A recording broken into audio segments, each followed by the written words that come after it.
ಪ್ರಮುಖವಾಗಿ ಬೆಂಗಳೂರಿಗರು ನೋಡಲೇಬೇಕಾಗಿರುವ ಕೇಳಲೇಬೇಕಾಗಿರುವ ಸುದ್ದಿ ಇದು. ಎಚ್ಚರ ಎಚ್ಚರ ಅಂತ ಬೆಂಗಳೂರಿಗರಿಗೆ ಅಲಾರ್ಮಿಂಗ್ ಕೇಳಿ ಬರ್ತಾ ಇದೆ. ಅದೇನಪ್ಪ ಅಂದ್ರೆ ಹಾರ್ಟ್ ಅಟ್ಯಾಕ್ ಸುದ್ದಿ ಕೇಳ್ತಾ ಇದ್ವಿ, ಹಾಸನದಲ್ಲಿ ಜಾಸ್ತಿ ಆಗ್ತಾ ಇದೆ, ಚಿಕ್ಕಮಗಳೂರಿನಲ್ಲೂ ಹಾರ್ಟ್ ಅಟ್ಯಾಕ್ ಅಂತ ಇದ್ವಿ. ಬಟ್ ಅದಲ್ಲ, ಆತಂಕಕಾರಿ ವಿಚಾರ ಬೆಂಗಳೂರಿಗರಿಗಿದೆ ಕೇಳಿ. ಹಾರ್ಟ್ ಅಟ್ಯಾಕ್ಗೆ ಕೊಲೆಸ್ಟ್ರಾಲ್ ಕಾರಣ ಮಾತ್ರ ಅಲ್ಲ, ಸ್ಟ್ರೆಸ್ ಮಾತ್ರ ಅಲ್ಲ ಕಾರಣ.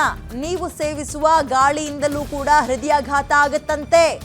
ಧೂಮ್ರಪಾನಕ್ಕಿಂತ ಹೆಚ್ಚು ಎಫೆಕ್ಟಿವ್ ವಾಯು ಮಾಲಿನ್ಯ ಅಂತ ಇದ್ದಾರೆ. ಈ ಪುಟ್ಟ ಹೃದಯಕ್ಕೆ ವಾಯು ಮಾಲಿನ್ಯದಿಂದ ದೊಡ್ಡ ಆಘಾತ ಆಗ್ತಾ ಇದೆ. ಬೆಂಗಳೂರಿನಲ್ಲಿಯೇ ಹೆಚ್ಚು ಆಗ್ತಿದೆ ಪೊಲ್ಯೂಷನ್, ಇದರಿಂದಲೂ ಹಾರ್ಟ್ ಅಟ್ಯಾಕ್ ಆಗ್ತಾ ಇದೆ ಅಂತ ಈಗ ಬಂದಿರೋ ರಿಪೋರ್ಟ್.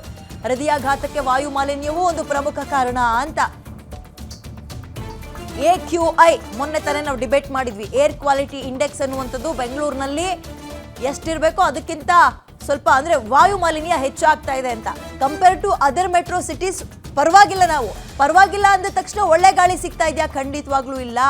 ಗಂಡ ಹೆಂಡತಿ ಇಬ್ರು ಮನೆಯಲ್ಲಿರೋ ಒಂದು ಮನೆಗೆ 3 ಬೈಕು ಅಥವಾ 4 ವೆಹಿಕಲ್ಗಳು ಜಾಸ್ತಿ ಆಗ್ತಾ ಇದೆ, ವಾಯು ಮಾಲಿನ್ಯ ಜಾಸ್ತಿ ಆಗ್ತಾ ಇದೆ. ನೋಡಿ, ಸಿಗರೇಟ್ ಸೇದಿದ್ರೆ ಈ ಲಂಗ್ಸಿಗೆ ಪ್ರಾಬ್ಲಮ್ಮು, ಆರೋಗ್ಯಕ್ಕೆ ಪ್ರಾಬ್ಲಮ್ ಅಂತಿದ್ವಲ್ಲ, ಅದಕ್ಕಿಂತ ದುಪ್ಪಟ್ಟು ಸಮಸ್ಯೆ ನಾವು ಪ್ರತಿನಿತ್ಯ 24 ಗಂಟೆಯೂ ಸೇವಿಸುವಂತಹ ಗಾಳಿಯಿಂದ ಆಗ್ತಾ ಇದೆ.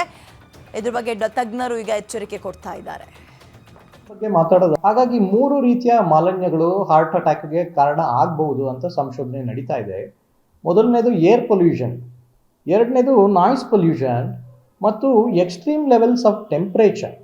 ಈ temperature is also important factor. ಹಾಗಾಗಿ ಏರ್ ಪೊಲ್ಯೂಷನ್ ಬಗ್ಗೆ ಮಾತಾಡೋದಾದರೆ, ಬೆಂಗಳೂರಿನಲ್ಲಿ ಏರ್ ಪೊಲ್ಯೂಷನ್ ಅಥವಾ ದೆಹಲಿಯಲ್ಲಿ ಮೆಟ್ರೋ ಸಿಟೀಸಲ್ಲಿ ಏರ್ ಪೊಲ್ಯೂಷನ್ ಜಾಸ್ತಿ ಇದೆ ಮತ್ತು ಈ pollution is one of the important reason for heart attack ಅಂತ ಸಾಕಷ್ಟು ಸಂಶೋಧನೆ ನಡೆದಿದೆ. ಯಾಕೆ ಅಂದರೆ ಫೈನ್ ಪಾರ್ಟಿಕ್ಯುಲೇಟ್ ಮ್ಯಾಟರ್ಸ್ ಮಾಲಿನ್ಯ ಜಾಸ್ತಿ ಆದಾಗ 2.5 ಮಿಲಿಮೀಟರ್ಗಿಂತ ಕಡಿಮೆ ಇರುವಂಥ ಪಾರ್ಟಿಕಲ್ಸು ಅವು ವೆಹಿಕಲ್ ಎಕ್ಸಾಸ್ಟಿಂದ ಇರ್ಬೋದು, ಎಮಿಷನ್ಸಿಂದ ಇರ್ಬೋದು, ಅಥವಾ ಕಾರ್ಖಾನೆಗಳಿಂದ ಉತ್ಪತ್ತಿಯಾದ ತ್ಯಾಜ್ಯಗಳಿರ್ಬೋದು, ಅದರಿಂದ ಹಾರ್ಟ್ ಅಟ್ಯಾಕ್ಗೆ ಕಾಂಟ್ರಿಬ್ಯೂಟ್ ಆಗ್ತಾ ಇದೆ ಅನ್ನೋದು ಒಂದು ಸಂಶೋಧನೆಯ ತಿರುಳು.